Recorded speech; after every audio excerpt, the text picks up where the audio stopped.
প্রিয় দর্শক, সাবেক রাষ্ট্রপতি মানে সদ্য সাবেক রাষ্ট্রপতি মোহাম্মদ শাহাবুদ্দিন তিনি আজকে বঙ্গভবন ছেড়ে চলে গেছেন।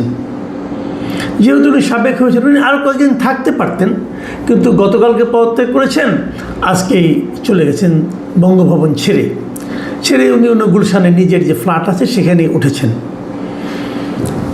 এটা একটা খবর। পাশাপাশি আমরা গত দুদিন ধরে এই রাষ্ট্রপতির বিদায়ের পর কি হতে পারে, বিদায় কেন হলো, এগুলো তো আলোচনা হচ্ছিলই, বিদায়ের পর কি হতে পারে এটা নিয়ে নানাভাবে নানাজন আলোচনা করছেন। আপনারা জানেন দীর্ঘদিন ধরে জামায়াতে ইসলামী এবং এনসিপি শাহাবুদ্দিন সাহেবের পদত্যাগের দাবিতে আন্দোলন করেছেন, তাকে বিদায় করতে হবে এরকম দাবি করেছেন, অন্তর্বর্তীকালীন সরকারের আমলে দাবি করেছেন, এবং বিএনপি সরকার যখন দায়িত্ব নিয়েছেন তখনও দাবি করেছেন, এবং সংসদের প্রথম অধিবেশনে যখন রাষ্ট্রপতি ভাষণ দিয়েছেন সেই ভাষণ তারা শুনবেন না বলে সেটা বয়কট করেছেন। তার মানে রাষ্ট্রপতিকে একটা মুহূর্ত সহ্য করার মতো ধৈর্য এবং মানসিকতা আমরা জামাতে ইসলাম এবং এনসিপির মধ্যে দেখিনি।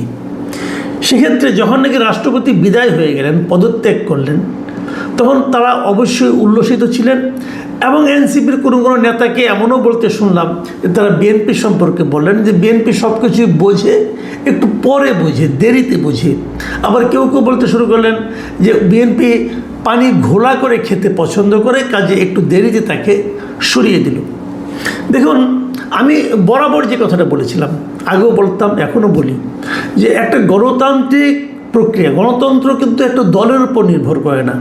গণতন্ত্র একটা প্রতিষ্ঠান, একটা ইনস্টিটিউশন, একটা প্রাতিষ্ঠানিক চেহারা থাকে গণতন্ত্রের। নির্বাচিত যদি হন, যিনি রাষ্ট্রপতি নির্বাচিত হন, এই পদটা হলো নির্দলীয় পদ। কোনো দলীয় ব্যক্তি মানে দল থেকে পদত্যাগ না করে রাষ্ট্রপতি হতে পারেন না। এটি হলো নিয়ম যে আপনাকে আগে দল থেকে পদত্যাগ করতে হবে, যে আমি দলের সঙ্গে আমার কোনো সম্পর্ক নাই, তারপর উনি রাষ্ট্রপতি পদে দাঁড়াবেন এবং উনি রাষ্ট্রপতি নির্বাচিত হবেন, যে প্রক্রিয়ায় হয় সংসদ সদস্যদের ভোটে। কিন্তু যখন উনি রাষ্ট্রপতি হবেন তখন আর উনি কোনো দলের থাকবেন না, উনি পুরো দেশের হবেন, পুরো জনগণের হবেন। রাষ্ট্রপতি কিন্তু সরকারের অংশ নয়, বাট রাষ্ট্রপতি অ্যাবাভ দ্য গভর্নমেন্ট। রাষ্ট্রপতির পদটা সরকারের উপরের পদ, সরকারি কোনো পদ না কিন্তু এটা। তো যে কারণে রাষ্ট্রের সর্বোচ্চ ব্যক্তি যিনি হবেন উনি কোনো দলের প্রতি অনুগত থাকবেন না, উনি কোনো সরকারের প্রতিও অনুগত থাকবেন না। এটাই হলো তাত্ত্বিক অবস্থান, মানে কাগজে কলমে এভাবে রাষ্ট্রপতির পদটাকে নির্ধারণ করা হয়। তো রাষ্ট্রপতি যিনি হবেন তিনি সেরকমই থাকবেন, কিন্তু সেটা কি সম্ভব হয় আমাদের দেশে? হয় না। আমরা বারবার দেখেছি যে রাষ্ট্রপতি পদটাকে নানাভাবে অপদস্থ করা হয়, রাষ্ট্রপতিকে নিয়ে নানা রকম কথাবার্তা বলে। রাষ্ট্রপতি পদটাকে এতটাই গুরুত্ব দেওয়া হয় সংবিধান অনুযায়ী, সবসময়ই। আপনি ৭২-এর সংবিধানকে বাতিল করেন, নতুন যে সংবিধান করবেন সেখানেও দেখবেন এই রাষ্ট্রপতি পদটাকে এতটাই গুরুত্ব দেওয়া হয় যে রাষ্ট্রপতি যখন দায়িত্বে থাকেন ওই সময় উনি যা যা কাজ করবেন তার কোনো কাজ নিয়ে আপনি আদালতে যেতে পারবেন না। রাষ্ট্রপতিকে এই ছাড়টা দেওয়া হয়,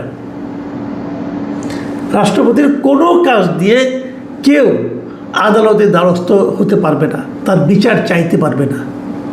সেটাকে আমরা মানি, আমরা প্রতিনিয়ত এটাকে লঙ্ঘন করি, এবং লঙ্ঘন করার মাধ্যমে আমরা এক ধরনের গণতন্ত্র খুঁজি। আমরা বলার চেষ্টা করি যে এটাই নাকি প্রকৃত গণতন্ত্র। এরকম দৃশ্য আমরা দেখেছি, এর আগেও দেখেছি। আপনাদের নিশ্চয়ই মনে আছে যে অন্তর্বর্তীকালীন সরকারের সময় এই রাষ্ট্রপতিকে অপসারণের জন্য এই হাসনাত আবদুল্লাহরা ওনারা রাষ্ট্রপতি বঙ্গভবনের সামনে গিয়েছিল, আন্দোলন করেছিল তাকে সরিয়ে দেবে। অভিযোগ ছিল উনি স্বৈরাচারের ফ্যাসিস্টের দোসর এই হিসাবে। হতেও পারে, অবশ্যই উনি শেখ হাসিনার সরকার দ্বারাই নির্বাচিত ছিলেন, শেখ হাসিনার পক্ষের লোকই ছিলেন। কিন্তু একটা কথা মাথায় রাখবেন, অন্তর্বর্তীকালীন সরকার কিন্তু নিজেদেরকে সবসময় দাবি করত যে তারা একটা সাংবিধানিক সরকার, মানে তারা সংবিধান অনুযায়ী চলছে। এখন এই সাংবিধানিক সরকারের যাত্রাকে অব্যাহত রাখার জন্য যদি রাষ্ট্রপতির সহযোগিতা না পাওয়া যেত তাহলে কিন্তু আসলে সমস্যা হতো। যেমন ধরুন শেখ হাসিনার বিদায় উনি পদত্যাগ করেছেন কি করেননি, সংসদ ভেঙে দেওয়া, নতুন করে একটা অন্তর্বর্তীকালীন সরকার গঠন করা, এই সবই কিন্তু রাষ্ট্রপতির হাত দিয়ে হয়েছে।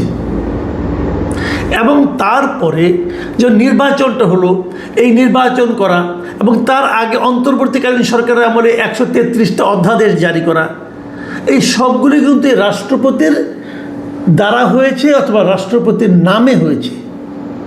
তো এইগুলি কোনোটা করার ক্ষেত্রে কিন্তু উনি অন্তর্বর্তীকালীন সরকারের কোনো সিদ্ধান্তে উনি কিন্তু কোনো ধরনের বিরোধিতা করেননি। করলে পারতেন, অন্ততপক্ষে ডিলেতে করতে পারতেন, উনি কিছুই করেননি, সবগুলি মেনে নিয়েছেন এবং নির্বাচন হতে দিয়েছেন। নির্বাচনের পর নতুন সরকারকে শপথ নেওয়ানো এবং সংসদ শুরু করে দেওয়া, এই সবগুলি কাজ উনি যখন যে সরকার ছিল তাদের মতো করেই করেছেন। তার মানে সংবিধানে রাষ্ট্রপতিকে যে দায়িত্বটা দেওয়া হয়েছে যে উনি প্রধানমন্ত্রীর পরামর্শ অনুযায়ী সব কাজ করবেন, উনি তাই করেছেন। প্রধানমন্ত্রী অথবা প্রধান উপদেষ্টা ওদের পরামর্শ অনুযায়ী উনি সব কাজ করেছেন। তাহলে বিরোধটা কোথায়, কোন জায়গাটা করেননি? কেন ওনার উপর আপনারা ক্ষিপ্ত হলেন? ক্ষিপ্ত হলেন এ কারণে যে উনি হাসিনার আমলে রাষ্ট্রপতি নির্বাচিত হয়েছিলেন। এটা হতে পারে উনি বলতে পারতেন, হয়তো বলা হচ্ছে যখন শেখ হাসিনা আপনার জুলাইয়ে আন্দোলনের সময় নির্বিচারে হত্যা করেছে, সেই সময় উনি কেন বাধা দেননি। কিন্তু প্রশ্ন হলো, ওনার কি বাধা দেওয়ার মতো কোনো সাংবিধানিক ক্ষমতা ছিল কি না? এটা ভাবুন আপনারা। অনেকেরই ছিল না। যিনি আইজিপি ওনার কি ছিল, যিনি পুলিশের কনস্টেবল তার কি ছিল? এগুলো কিন্তু আলাদা আলাদা করে ধরলে আপনি অনেক কিছু ধরতে পারেন, কিন্তু সব মিলিয়ে যদি ধরেন তাহলে কার হাতে কতটুকু ক্ষমতা ছিল ওই সময়? তারপরেও আমরা তো দেখছি যে স্বৈরাচারের দোষর নাম দিয়ে অনেকের নামে মামলা হচ্ছে, অনেক সাংবাদিকের নামে মামলা হচ্ছে, অনেক বুদ্ধিজীবীর নামে মামলা হয়েছে, অনেক শিক্ষাবিদের নামে মামলা হয়েছে, অনেক শিল্পী সাহিত্যিকের নামে মামলা হয়েছে যে তারা নাকি হাসিনাকে উৎসাহ দিয়েছে এই অপকর্মগুলি করার জন্য। শেষ পর্যন্ত এগুলো ধোপে কতটুকু টিকবে আমি জানি না। এখন আমরা শুনছি যে রাষ্ট্রপতির নামেও নাকি সেরকমভাবে মামলা হবে। কারণ প্রশ্ন হচ্ছে সেই মামলাগুলো কতটুকু গ্রহণযোগ্য হবে? ওই যে আমি একটু আগে বললাম যে যতদিন উনি রাষ্ট্রপতি থাকবেন ওই সময়ে উনি যা যা কিছু করবেন সে ব্যাপারে আপনি কোনো আদালতের দ্বারস্থ হতে পারবেন না। এটা আমাদের সংবিধানের 51 অনুচ্ছেদে এই জিনিসটা স্পষ্ট করে বলা আছে। আপনি যদি খুঁজেন যে 51 অনুচ্ছেদে আসলে কি আছে, সেখানে আপনারা দেখবেন এই জিনিসটাই। সেখানে স্পষ্ট করে বলা হয়েছে যে রাষ্ট্রপতি যখন তার কার্যভার পালনকালে বা কার্যভার পালনের উদ্দেশ্যে সম্পাদিত বা সম্পাদন করিয়াছেন বলিয়া অভিপ্রেত কোনো কার্য সম্পর্কে কোনো আদালতের নিকট জবাবদিহি করিতে বাধ্য হইবেন না। মানে যখন উনি রাষ্ট্রপতি ছিলেন এই সময়ের কোনো কাজ নিয়ে আপনি তাকে প্রশ্ন করতে পারবেন না। তাহলে ওনাকে আপনি দোষরটা বলবেন কীভাবে? রাষ্ট্রপতি হওয়ার আগের কাজ দিয়ে হতে পারে, সেটাও হতে পারে। রাষ্ট্রপতি হওয়ার আগে উনি যা কাজ করেছেন সেটা নিয়ে আপনি অবশ্যই মামলা করতে পারেন। তাহলে সেটা এতদিনও তো করতে পারতেন, এতদিন তো করেননি। তো যাই হোক, এখন কী হবে? এর মধ্যে আমরা শুনলাম যে রাষ্ট্রপতি উনি বলেছেন যে এই যে বর্তমান সরকার অমুক তমুক যেগুলো হয়েছে এটা তো আসলে উনিই করেছেন, এবং সেই হিসেবে উনি বলেছেন যে আমি তো প্রাউড ফিল করি যে আমি এই নির্বাচনটা দিয়েছি, আমি অন্তর্বর্তীকালীন সরকার করে দিয়েছি, কাজে আমি তো মনে করি আমি প্রাউড ফিল করি। তো উনি আসলে প্রাউড ফিল করতে পারেন কিনা সেটা নিয়েও কিন্তু নানা ধরনের বিতর্ক তৈরি হতে পারে। কিন্তু আমরা বাস্তবতা যেটা, আমি বাস্তবতা একটু ফিরে আসি তারপরে বলি আপনাদেরকে। বাস্তবতাটা হলো ওনাকে পদত্যাগ করতে হয়েছে। উনি যাদেরকে নির্বাচন দিয়েছেন, নির্বাচনের মধ্যে যারা নির্বাচিত হয়েছেন তাদের সঙ্গেও কিন্তু 5 মাস ছিলেন। বিএনপির সঙ্গে 5 মাস বিএনপির মতো করেই ছিলেন। মানে বিএনপির একজন রাষ্ট্রপতি হলে, বিএনপি যদি দলীয় কোনো লোককে রাষ্ট্রপতি নির্বাচন করতেন তাহলে তিনি যে আচরণটা করতেন, আমার ধারণা শাহাবুদ্দিন সাহেব তার চেয়েও বেশি কিছু করে বিএনপির নিকটস্থ হওয়ার জন্য চেষ্টাও করেছেন। কিন্তু তাতেও শেষ রক্ষা হয়নি, ওনাকে চলে যেতে হচ্ছে। এবং এতেও অনেকে অবাক হননি, আমি নিজেও অবাক হইনি। কারণ আমি যদিও ধারণা করেছিলাম হয়তো বা ওনাকে ওনার মেয়াদ পর্যন্ত থাকতে দেওয়া হবে, সেটা হয়নি।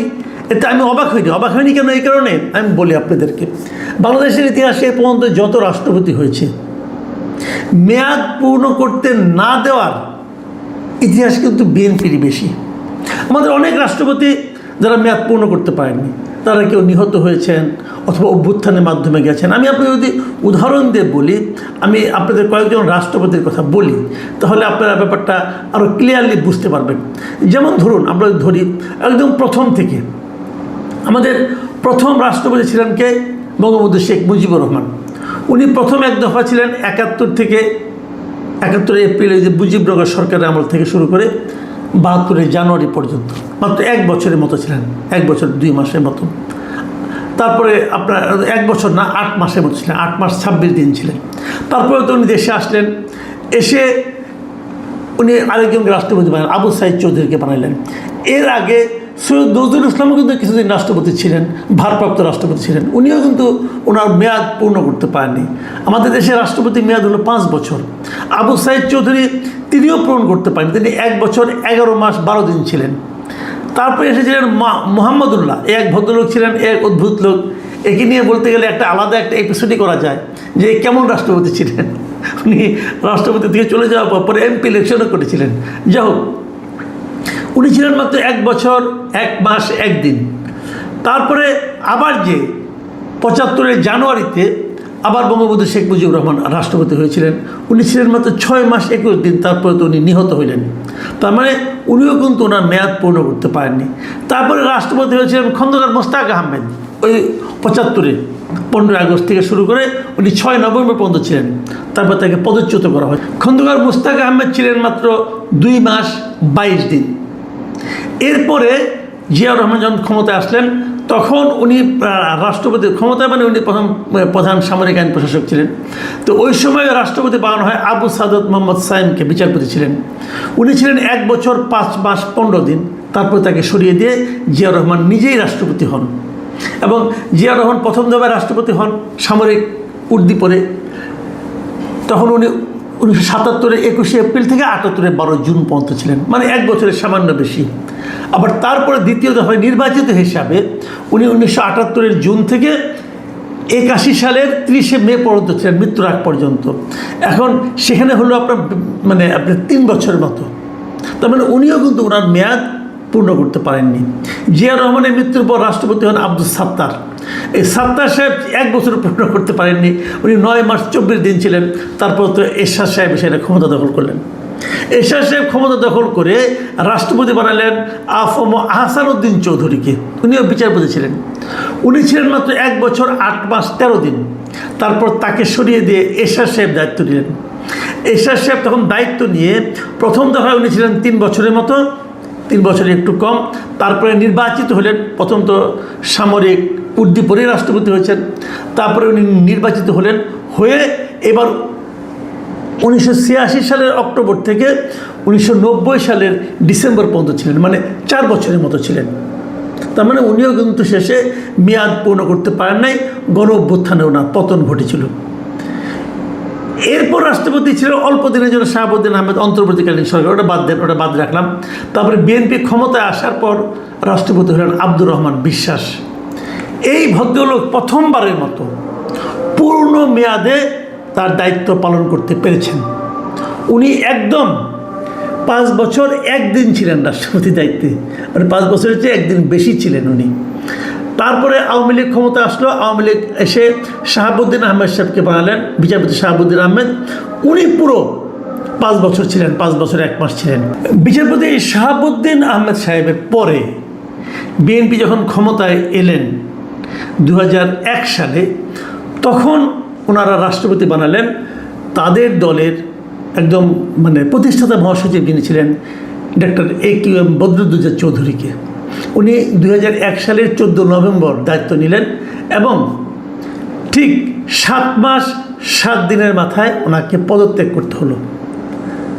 এই প্রথম একজন সংসদীয় পদ্ধতিতে উনি পদত্যাগ করলেন, মানে উনি নিজে থেকে পদত্যাগ করলেন, কারণ ওনার দল ওনাকে তখন আর চাচ্ছিল না, ওনার দল ওনাকে বিশ্বাস করছিল না। বিচারপতি পদত্যাগ করার পর রাষ্ট্রপতি বানানো হলো ইয়াজউদ্দিন আহমেদ সাহেবকে। ইয়াজউদ্দিন আহমেদ সাহেব অমন হয় যে এই গণতান্ত্রিক প্রক্রিয়ার সবচেয়ে বেশি দিন রাষ্ট্রপতি ছিলেন। উনি রাষ্ট্রপতির দায়িত্ব পালন করেছেন 6 বছর 5 মাস 6 দিন। এতদিনের কারণে 5 বছর মেয়াদ শেষ হওয়ার পর তারপর অন্তর্বর্তীকালীন সরকার আসলো, এই যে সামরিক শাসন, মানে সেনা সমর্থিত অন্তর্বর্তী সরকার, সে আমলে উনি ছিলেন।